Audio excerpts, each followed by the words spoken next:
La diabetes mellitus es una enfermedad del metabolismo, una enfermedad mortal cuyos síntomas se conocen desde hace mucho tiempo.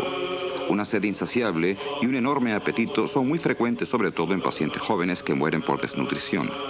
La enfermedad se caracteriza por la excesiva cantidad de azúcar, de glucosa en la orina.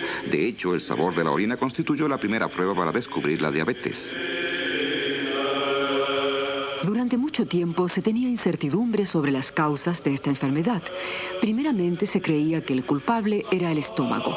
Más tarde se atribuyó la culpa al hígado. A mediados del siglo XIX se sospechó de una glándula endocrina, el páncreas, pero se descuidó su investigación. En 1889, el fisiólogo francés Brown-Séquard hizo un experimento sensacional en sí mismo. Se inyectó extracto de testículos de cobayas. Supuestamente eso hacía crecer su rendimiento físico y psíquico. El experimento sirvió para despertar el interés de la opinión pública y para favorecer la investigación del páncreas.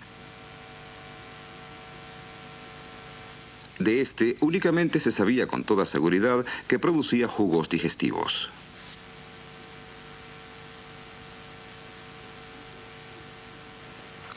En el año 1893, Paul Langerhans descubrió los islotes del páncreas que llevan su nombre. Ya había descrito 24 años antes estos islotes endocrinos en el tejido del páncreas.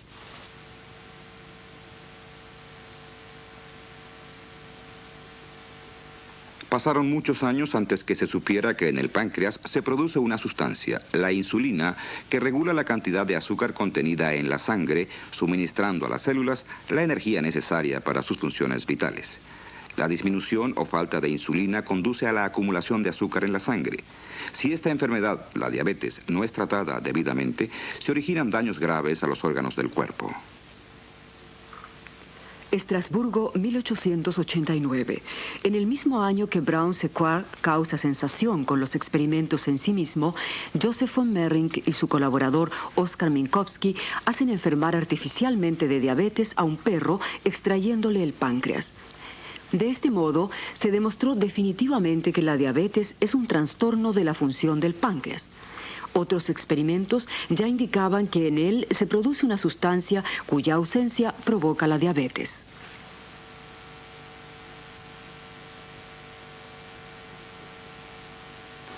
No faltaron intentos para tratar la enfermedad con extractos del páncreas. Se hicieron muchos ensayos en este sentido, pero no condujeron al éxito esperado. El fracaso se atribuyó a enzimas digestivas producidas igualmente en el páncreas. Tales enzimas salen del páncreas por un conducto propio para dirigirse al duodeno. Por el contrario, la sustancia buscada tendría que llegar directamente a la sangre.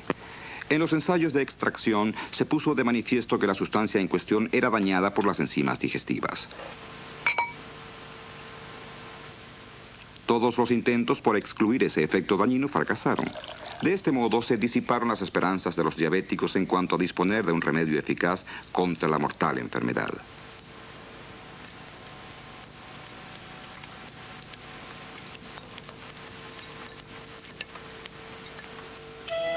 En 1901, el norteamericano Eugenio Opie descubrió que en los enfermos de diabetes estaban dañados también los islotes de Langerhans.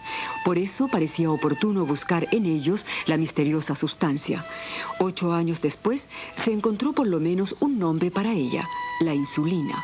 Pero el comienzo de la Primera Guerra Mundial retrasó los esfuerzos para llegar a descubrirla.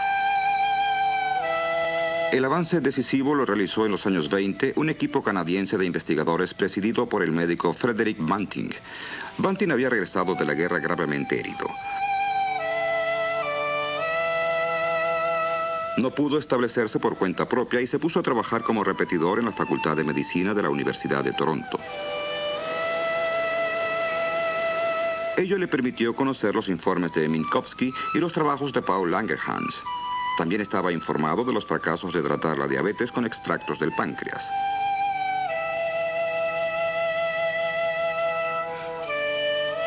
A Banting le interesaba mucho el problema de la insulina porque sabía que de la solución del mismo dependía la vida de muchas personas, de personas que solo podían sobrevivir gracias a dietas extremas para caer finalmente en coma.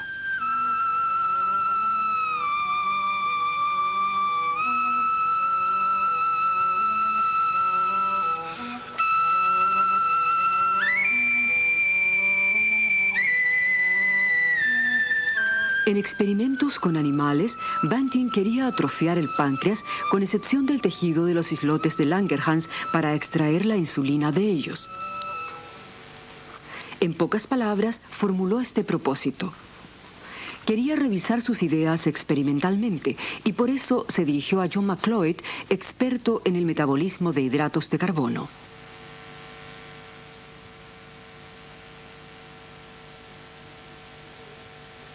Tras algunos titubeos, McLeod consintió en que Banting utilizara una dependencia en el ático de su instituto. Banting instaló un laboratorio y todo lo necesario para sus experimentos con perros.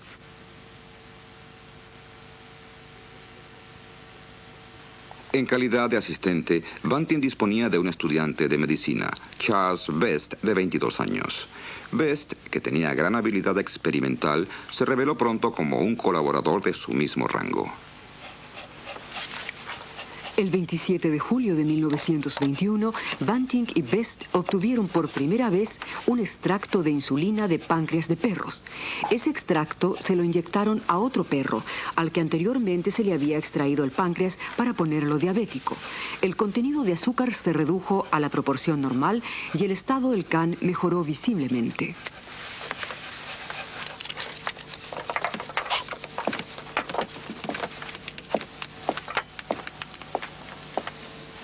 Gracias al extracto, otro perro pudo vivir durante 8 días. Después se agotaron las reservas del extracto de insulina. En aquellos momentos, McLeod se encontraba de vacaciones en Escocia.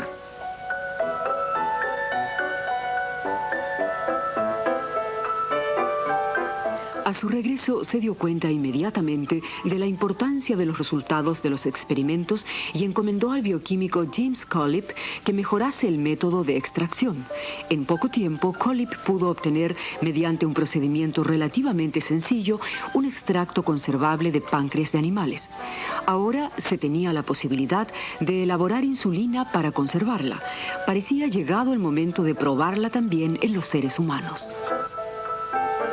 El primer diabético que salvó la vida gracias a la insulina fue Leonard Thompson, quien tenía entonces 14 años de edad. Para poder vivir, Leonard tenía que llevar un régimen dietético especial, por lo que su padre consintió que fuera tratado con insulina. El 11 de enero de 1922 se le inyectó por primera vez el extracto obtenido por Banting y Best. El contenido de azúcar se redujo en el 25%. No era suficiente para poder hablar de un verdadero éxito, pero suponía una mejora. Semana y media más tarde, cuando en los días 23 y 24 de enero le suministraron un extracto que Collip había conseguido aislar, se percibió un efecto considerable. El nivel de azúcar en la sangre, la glucemia, se redujo en el 75%.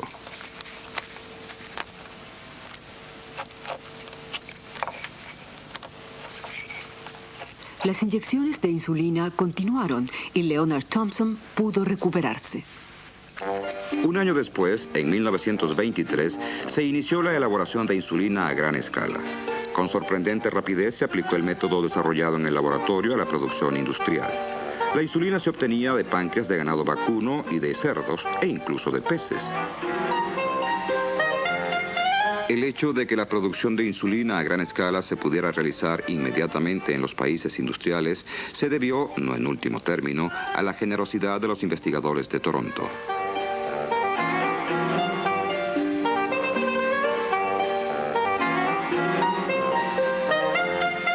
Ellos hicieron público el método de fabricación y la insulina pudo iniciar su marcha triunfal por el mundo. Ello significaba acabar con el horror de una enfermedad que hasta entonces terminaba en la muerte.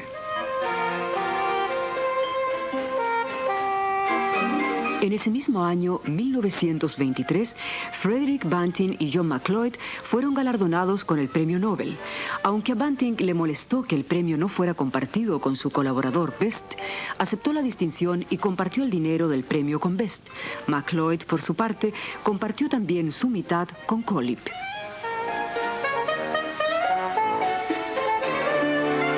Banting, al estallar la Segunda Guerra Mundial, se fue a ella como voluntario. El 21 de febrero de 1941 despegó para realizar una misión secreta. El avión se estrelló y Banting perdió la vida en el siniestro. Se calcula que gracias a la insulina se pudo salvar la vida a 20 o 30 millones de diabéticos en los primeros 50 años después de su descubrimiento. Pero la insulina, ahora fácilmente disponible, tuvo consecuencias paradójicas, pues crecía la proporción de enfermos diabéticos. Sin duda, se trataba también de una enfermedad hereditaria.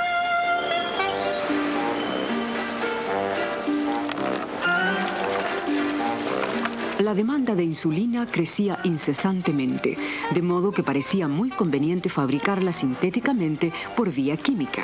Para ello era indispensable conocer exactamente su estructura.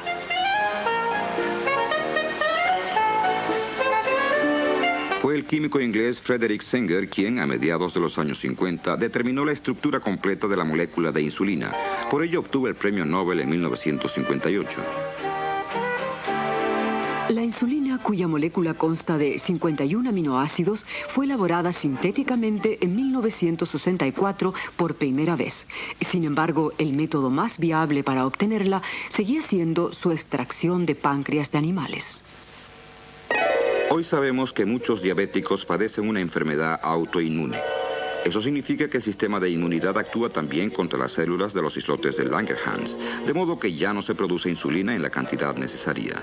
Este defecto tiene consecuencias mortales si la falta de insulina no se compensa con dosis suministradas desde fuera del organismo.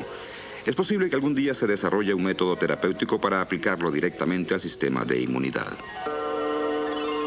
Otras clases de diabetes que afectan a los adultos y a los ancianos se deben con frecuencia a malas costumbres de vida y alimentación. Estas enfermedades no requieren dosis de insulina. Se pueden tratar con medicamentos que estimulan las células productoras. No obstante, hay que contar a menudo con el problema de los daños que van unidos a la diabetes, como enfermedades circulatorias, apoplejía, insuficiencia renal y trastornos visuales.